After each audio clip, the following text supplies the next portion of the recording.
So this is my first, thank you, my first KansasFest. This, what I'm about to show has been a project of love going back about 6 years.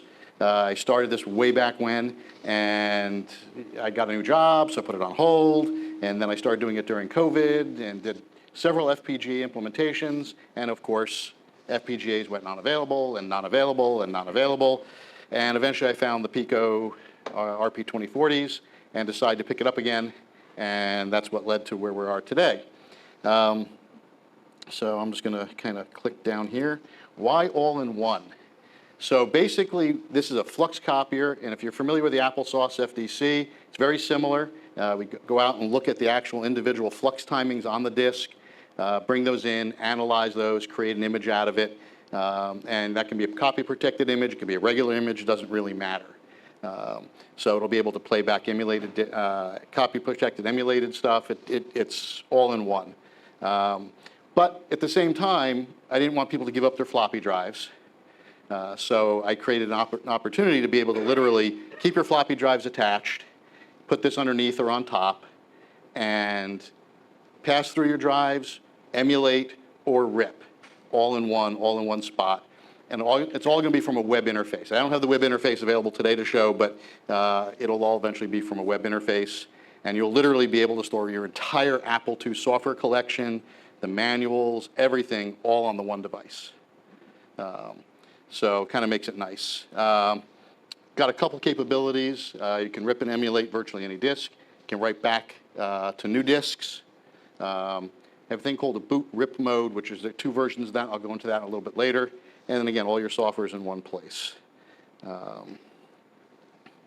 Talked about it, it's an emulator. It's a pass-through, so you can use your drive, rip mode, and then rippers. The ripper just basically goes through and steps down whatever tracks you tell it, makes the image, and then you can play back that image. We can import WAS, disk, and NIB formats. I've been hearing people asking now the past couple of days for .do and .po support, so we'll add that at some point. First thing is to get the first version out, and then we can just continuously rev it. Everything is stored on there, so you don't need any storage additional. By default, it ships with a 32 gig drive on the SBC, which is going to be a Raspberry Pi 4 or a Pi Nano 3. Either one, depending which is more available. And then the actual hardware piece also has a 32 gig card on it. But if you want to put a bigger card for more stuff, you're more than welcome to do so. So basically it's split into 3 boards. You've got the Raspberry Pi, which is the SBC. You've got the controller board, which, by the way, is not what's in here at the moment because I screwed up on the design, quite frankly, trying to rush it ready for KansasFest, and I reversed a whole set of pins, and not quite workable. But this is basically what the board's going to look like when it's finished. And then there's the track sensor. And the track sensor is there to help you align tracks, keep track of speed of the drive, and do some other neat things that you absolutely positively have to do if you want to make a perfect image. And when it ships, by the way, it's going to ship with the board, 2 track sensors, and the Pi, all in a case. The controller board, I'm not going to go into the RP2040 processors because they've been talked about at length, which is good. I use 2 of them. One does all the hard timing stuff associated with it. The other is basically communications over USB, power supply management. And if people really push me, I'll be able to actually support the applesauce APIs over that USB port on the second one. So don't know how much people ask for that, but all the power supplies are built in, plus 12, minus 12, so handles all the stuff for the drive. And there's something called a bit grabber, which I was originally going to make it optional, but I think I'm actually going to ship it by default because it's become so valuable to my work. It replaces the 74LS132 on the disk controller. And really what ends up happening is as the flux timing comes into the Apple controller, it goes through some processing on the controller and then is presented to the prom, which then steps through the state machine to produce a bit. Right where that happens, I intercept that signal and then match that with the current state of where the heads are on the drive. And then that gets written to a file, so you can then play that back as an exact image for copy-protected software. So it became so valuable to me that I said, you know what, I just got to include it. So that's going to be included as well. I flux sample on the drive at the base crystal rate of an Apple II. The base crystal rate of an Apple II is 14.31818 megahertz. That gets divided down for the various signals in the Apple, divided by 14 to give you your main CPU clock. It's divided by 7 to give you the Q3 signal, which the Disk 2 controller uses. And that's what it uses to time the writing and reading of bits from the drive. What's interesting about that is everybody talks about flux timing on an Apple II that bits are 4 microseconds and nibbles are 32 microseconds. That's not true, because the Apple actually operates at 1.02 megahertz and the disk controller at 2.046 megahertz. That makes each bit exactly 3.91 microseconds. And that's extremely important when writing in an emulation or when you're doing bit copying. If you try to do it at 4, you're completely off. Things won't match. And so I sample at that same frequency of what the Apple writes at as a multiple to get better images. I can sample down to 10 nanosecond resolution, but right now I'm sampling at about 70. And give you a little bit about the disk drive 2 background. I'm going to go through it quickly because I know you're going to have questions, and I want to leave a lot of time for questions for everybody. The disk 2 has what they call 35 full tracks or 70 half tracks. DOS, Pro-DOS step to the even tracks. Copy protection puts the data wherever the heck it wants to put it. Half tracks, full tracks, combinations thereof, which is why copy protected software is so hard to copy. You have to know where the data is, and then you have to know what format it's in, because it's not in DOS 3.3 format. And that's because Steve Wozniak put all the responsibility of writing bits to the drive in the hands of the developer in the 6502. So that's how copy protection became so rampant, because you had really creative people out there writing really creative software and coming up with really creative ways of protecting people from copying it. So that's really kind of neat. A diskette normally holds about 51,144 bits based on a 200 millisecond or 300 RPM revolution of the drive. So most people don't necessarily know that when you write a disk byte to the drive, it has to begin with a 1-bit. And for the drive to find where data is, there's things called sync bits or sync fields to bring the head in alignment with the bit stream. So unprotected disks use 50 sync bits. Those are usually FFs with 2 zeros at the end for DOS 3.3, or FFs with 1 sync bit for DOS 3.2. And that 5 of those in a row guarantee that the drive is on sync with the stream. However, copy protection doesn't necessarily abide by that. They can use different sync patterns of different length. As long as the controller can come into sync, it's valid, which makes finding the data on the drive very difficult.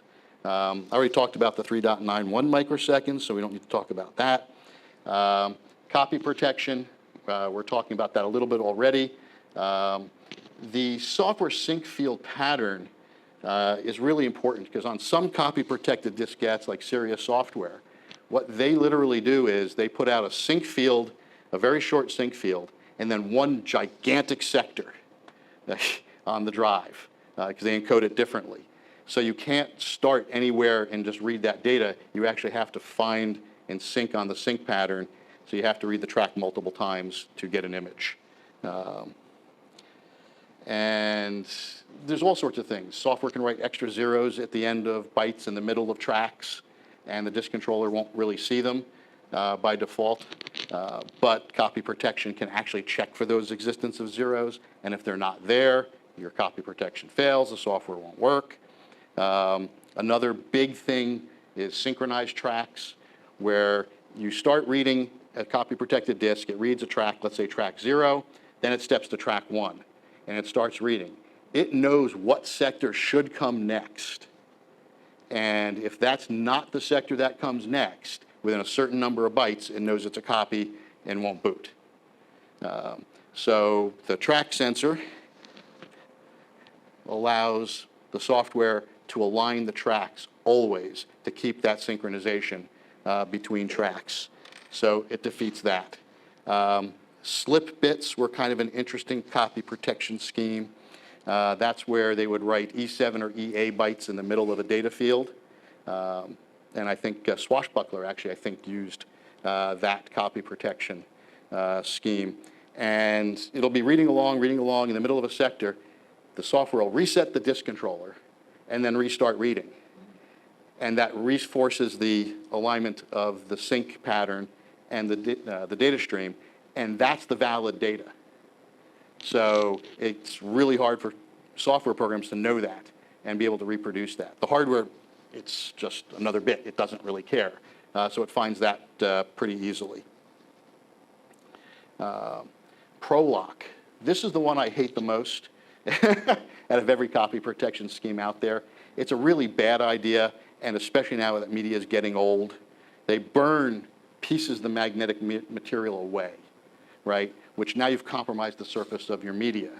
And as the media gets older, it starts to flake more and more and more around that. So ProLock disks tend to fail very, very rapidly from what I've been hearing, and it makes sense why. I can emulate ProLock, but it's impossible to write back to an original disk, the ProLock, because you can't burn holes in the media with an Apple2Disk drive. However, you can trick the ProLock software. The ProLock software spins around, looks for its bad sector, writes it, and then spins around again and looks to see if the write succeeded or failed. So if it gets garbage data, it knows it failed. If it gets good data, it was a copy. But you can trick it. So if you write another bad sector identical to that one, 180 degrees out on the circumference of the media, it'll write the bad one, it'll start looking for a copy of it, and it'll find the new copy that was written in 180 degrees out, which is still bad, and go, oh, it's still bad, therefore I passed the test and you're happy. So there's ways around that. The other thing that's really hard, copy protection-wise, is keep track length for especially writing media back.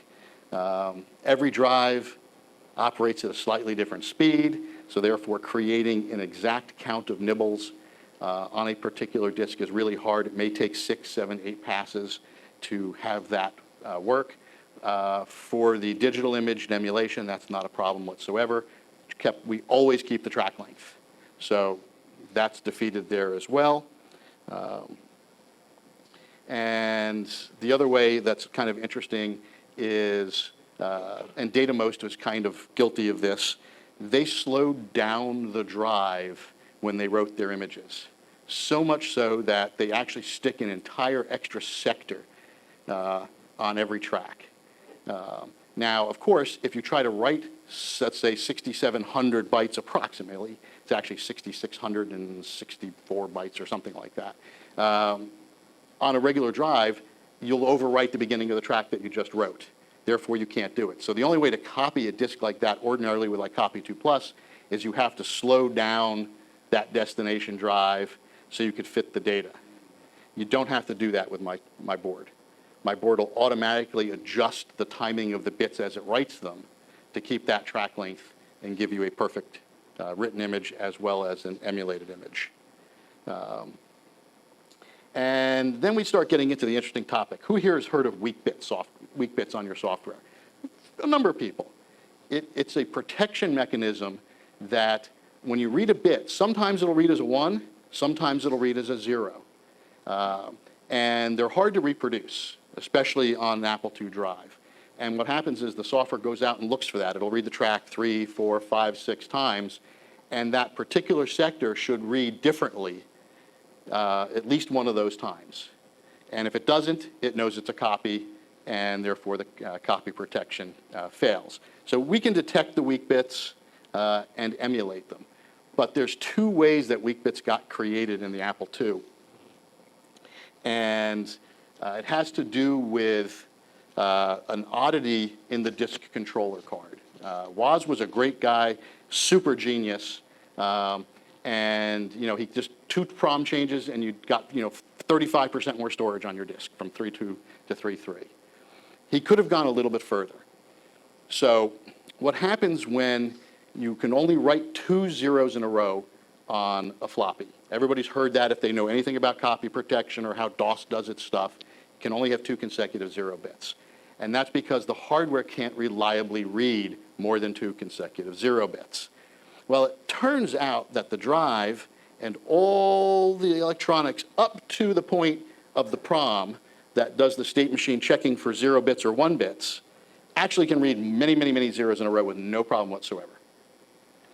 What will happen is when you have more than 2, it's usually 3 or 4, the instantaneous speed of the drive is not perfect.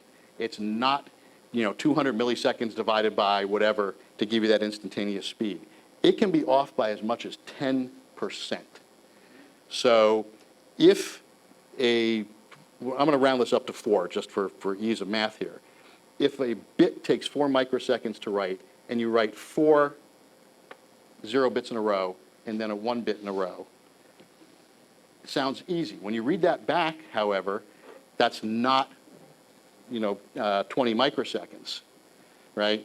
If it's 4.3 for each of those 0 bits as it's reading it back because of the instantaneous fluctuations, you'll get 4.3 plus 4.3 plus 4.3 plus 4.3. So now you're up to 17.2. And then you have the 0 portion of the 1 bit that gets come in before it sees the 1 microsecond pulse from the drive. That's another 3 or 3.5 microseconds. So now you're up at almost 21. So what happens, the disk controller reads and it goes, okay, every 4 microseconds, that's a 0. Every 4 microseconds, that's a 0. And when it gets to 20, that's number 5. And then it issues a 1 bit right afterwards. That could have been detected by the prom. And if it had been, weak bits would have never existed. That means they could have written any number of zeros in a row. They could have literally pushed the storage from 16 sectors per track to 20 sectors per track, which would have pushed your media up from 140K to 175K with just 1 or 2 byte changes in the prom. So something I kind of learned as I was putting an oscilloscope on and looking at all the bit timings and realized, weak bits are really because of the speed drive variations. The other way weak bits get created are special hardware. And they write 1 bits too close to each other. And sometimes they'll read as a single 1 bit, and sometimes they'll read as a 0 bit and then a 1 bit, or 2 1 bits. It just depends on how big that gap is. And the problem is that gap needs to be about 320 microseconds. Nanoseconds. The Apple II cannot write a 320 nanosecond gap by default. So that's where weak bits get basically impossible to reproduce if it's used that scheme. The Apple2Disk can actually write those, and it can emulate those. Talked about that a little bit. Just talked about the case to go to 20 sectors. A little graph kind of showing the 0 times here of how big one's supposed to look and how tiny they can get. So the one that's down over here is really tiny. When the Apple II reads that, you can see it skips right over it. It doesn't know that that was supposed to be a gap. And that becomes a single 1. But here, that gap gets interpreted as 2 1s. So that's how the weak bits actually look like on a scope. That's basically just what I explained. Talked about 20-sector disks. And then there's the contact information.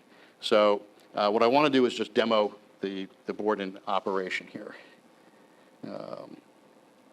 So the first thing we will do is put it in emulation mode. and turn this on. Hopefully this will all work. Do you need this screen to still be showing, or like on the stream? It'll still be No, there, but no, I'll need it, but Yeah. we can go to this one. Okay. So let's flip this guy on. And it'll start booting. And that boots off the emulator. I don't want to block the screen. So it's a standard DOS 3.3. And that was ripped from the part there. And you can see that it boots. So that part's all working. Works just dandy. I want to then show you the next part. And that I will do here. Just got it. Putty is unhappy because it loses the connection when I reset it. All right, so I have this thing called pass-through mode. And in pass-through mode, the Apple II acts just like a normal Apple II. The disk drives work. They're moved out of the way, and you can continue using your original media any way you'd like. Thank you. And then the other mode we have is called boot tracing mode, and I'll do that in a second here. So it's like from the Apple II to your board. Yep. To the drive. Yep. So it just moves the signals between them, steps out of the way. And let's do G, Control G. This is the one that was a little flaky because things kind of got a little bit broken up.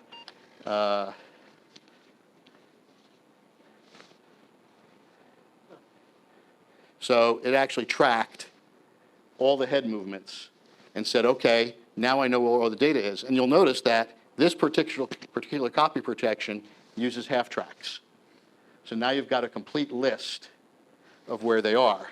Then I can just say, okay, should take that. Let's try that.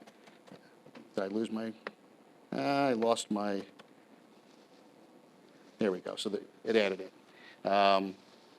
And now you've got the list. The next little rev of that will actually automatically rip those, so you don't actually have to keep track of it itself, which is kind of a cool capability. And then one last little thing, which is kind of a nice utility piece for the piece, is drive speed. Come on. Can you hit like control plus plus plus? There you go. Yeah, let's just see. Let me restart the session here. Let's see if I can get that to work this time. So you can see down on the bottom there, the drive speed as it's calculating it. You don't need a piece of media in there to do that because it uses the track sensor to handle all that for you. So you can use that to adjust. And then the last mode I'll show you is actually just what would rip a normal diskette, because it just uses the standard tracks, but it'll kind of give you an idea how it works. And let's go restart session. And so it's going through, stepping to each track, ripping it in, saving it to the SD card. And for copy-protected disks, it takes about 20 seconds to do the rip for all 30-some-odd tracks. If you are using a non-protected disk, which a lot of folks have, you can actually rip a perfect image in about 10 seconds. So that's the demo. And I'm happy to answer any questions or thoughts or ask away. Wow, everybody's quiet. What kind of sync sensor are you using? So, good question. So the question is, what kind of sync sensor? So the sync sensor, and I'll pass it around for people to see. This is the little board here. It's very tiny. And it's a photo interrupter. So there's no magnetics. That's one of the things I thought was a flaw in the FDC, is having a piece of magnetic material in next to your floppy media. That got removed. The board itself, as I say, is a dual RP2040 set of processors with an RPI doing the rest of the crunching. And that's it. I'm looking for beta testers in September. So the deal will be, for the beta testers, you'll get the board, you'll get the software, you'll get a case, power supply, everything you need. The only thing I ask you to do, because of the shortage of RPI-4s right now, is supply your own RPI-4. But for participating and helping me improve the product and get it ready for market in October, when the final boards are ready, packaged with a Pi, I will send you the full package at no charge. So you'll end up with 2 for free, basically. Because I think your time is extremely valuable and your knowledge is extremely valuable to me, so I want to respect that. Any other questions? Price. Price, good, thank you. So $279. And I think that's a pretty fair number. It's about where the applesauce sits, but with additional functionality. I have a question for folks. If you buy one of these, would you find it useful to be able to have just an emulator piece for your other 2s that work with the main unit? And the reason I ask that is, in theory, I can create an emulator that you can serve from this. So you can have all your images in one spot and be able to boot them on any of your 2s. Would that be of use to anybody? Does sound stupid. They work on like a 2C as well? Or? Yeah. So, because I've been thinking about doing that as an add-on and making that for a lot less money. So you only need one, and then you can have the emulation everywhere. I think a lot of us have multiple machines on everything. So Yeah, and that would use. Yeah, I was thinking about that, and then I came here and saw how many machines everybody had. I was like, holy Christmas, they have more than I do. So again, thank you.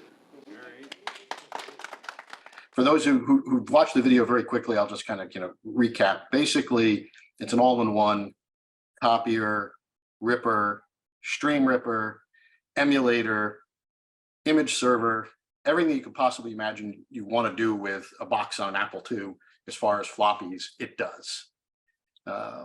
And it does it at a pretty good price point.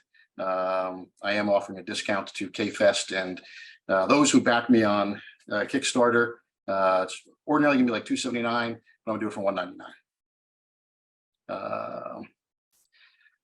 Okay, we got a question here. The WAS disk image reference says the MC3470 returns false ones after long strings. Yes, I do not see that actually happening on a scope. If I take a look at what's coming off the actual drive itself, I do not see false ones coming in. Maybe after hundreds or thousands of bits, you might see one come in, but not after 4, 5, 6, 8, 10. Those are always solid ones, zeros. What happens is, though, the 1 comes in falsely because of the instantaneous speed variation. So it's not that it's actually changing a 0 to a 1. It's inserting an extra 0 in front of that 1. So it looks like a weak bit, because sometimes it'll be there, sometimes it won't be there. Once I'm in the beta state, I'm happy to send folks, if you want to review one, absolutely, I'd be happy to. Just reach out to me in my email. Is the Kickstarter already live? No, it's going live end of the first week of August is the current call. It might be the second week. I'd like to have the beta boards out for production before I get there. So that's where that's happening. Okay. Yep. Zoom chat. Yep. Any other questions? I'm open to anything on the topic, copy protection, device itself. And I was just cool. I'm rebooting my Apple II YouTube channel very soon. I look forward to it. Okay, cool. Be happy to work with you. And due to popular feedback from KansasFest, so thank you everybody. I decided and spent this week sketching some documents and schematics together. I'm going to be able to take a chunk of what I've already developed and basically produce a Wi-Fi emulator that doesn't have all the other functionality, but can play all the images and have a nice Wi-Fi interface to it, so you can select your images from it and which disks you want to boot. And as far as more information, so you can actually go to Apple2Disk.com. That's the current landing page. And that's the number 2, Apple2, the number 2, disk.com. I'm in the process of getting permissions to use applepreserves.com because I think that's a better name for it with less confusion. So that should hopefully go live sometime in the next few weeks. And I'll have links on the Apple2Disk page for the new landing site. Yep, that's the right one. It says, I wonder if the MC3470 behavior depends on the chip. Disk blanking and imaging over the past week. I have one drive that is very noisy when reading back even a blank disk. So, right, so blank disk actually still has flux on it. Actually, and it's not necessarily properly aligned flux, north-south kind of flux. So you could get really weirdities reading from a blank disk. So there's really no guarantee what you're going to get there. But certainly the drive speed and instantaneous drive speed of the floppy disks really has an impact. I have some that are noisier than others as well. Let's see, there isn't another, okay, maybe a quick description of how this differs from applesauce. Sure. So basically it does pretty much all the things that applesauce does, but it adds some capabilities. One of the capabilities is it's a pass-through mode. So you can actually still hook your floppy drives to this and boot your floppies. It's got the full emulator, so you don't need 2 products. It is going to be a Wi-Fi server, so if you have multiple 2s and you use the other board, you can actually pull down images from it, so they're stored in one place. You don't need a Mac or a PC. Any web browser will work, so that makes life easier. You can take it with you and use it wherever you happen to be, at KansasFest or other things. And I have 2 other modes for copying that applesauce can't do because it doesn't actually hook to the computer. The first is boot rip mode, which I demoed, where basically you boot the floppy and it actually watches all the head movements and then will go out and image those tracks. So it knows exactly which data to image, which is a nice time saver. You don't have to mess around, try to figure out where my data is on the disk. And the other mode I have is called slipstream copy, where you boot the actual game program that you're trying to run, and it will actually intercept all the bits just as they're about to hit the Apple II state sequencer and rip those into a specialized file with track timing, so that you can then replay and have an exact image, weak bits, everything already taken care of, because those are the same bits that the Apple saw. But certainly any questions can be sent to the info link on the Apple2Disk. And if we don't get them covered here, I'm happy to answer anything, get back to you. Let's see. Malfunct wrote, part of my experience with applesauce is that to work with complex copy protection, you really need to understand how the hardware and software work. Yes, it does reduce the complexity. That's one of the whole points behind it. And that's the whole point of boot rip mode. So you don't have to figure out where the tracks are. It'll find it out and figure it out for you. For things, let's say like Choplifter or Phantoms 5 or High Orbit, things like that, that don't go back to the disk regularly. They boot and may have an intro screen and then another little bit of loading. Those can be ripped into slipstream mode and you can play those back and you don't need to know anything. Literally, it's just create a slipstream image, boot your Apple II, and you've got a working image to run from. So it's a lot simpler. Right now, it's only 5 1/4 discs. 3 1/2 will come at some point.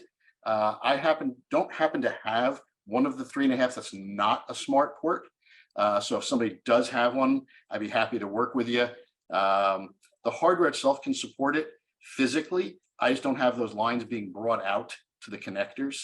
So if there's enough interest, I'll recut a new board, and anybody who's already bought one, I'll send them an upgrade for the $25 or $30 that it cost me to build a new board. So there won't be any problem for future proofing it. I want to support the community. Yes, the link is not coming up on the Kickstarters yet because the Kickstarter is not live yet, so I didn't activate the link. But the Kickstarter will be available mid-month in August, and that link will become active, and you'll be able to link right through it with no problem. In the meantime, if you want to support me, you can just send me an info and say, hey, I want to support you, and I'll have you on the list. By the way, I appreciate all the good questions. It's fun to actually have a conversation about it. Let's see. There should be a way for us to sign up on Kickstarter to be notified when it does go live. So it's not yet. I will be setting that up very soon, and you'll be able to then get notifications when it does go live. I'm just in the process of starting that. How far along is the prototype? Close to completion. So yes, it is close to completion. I brought boards to Kansas City, and I was rushing them to get there, and I literally flipped all the pins on the processor from one side of the board to the other, which made it non-functional, which really kind of sucked because I spent $300 on boards that became basically only usable to me for testing purposes. But I've since cut new versions, and they will be going out to the board house probably either this coming Friday or the Friday after. So I should have them by second, third weekish of August. Yeah, oof is right on doing that. Teaching me not to rush something, right? I was still able to test all the functionality out of everything else. I just had to manually wire from the processor to it. So it wasn't so bad, but it would have been much nicer just to plug the cables in and have everything work. But it's all the functionality is hard is there. Yeah. Yeah, nobody's ever made a mistake like that. I'm the first in the world. I'll take first honors. Yep, and keep posting in Discord. I'll keep answering them as long as the channel's available.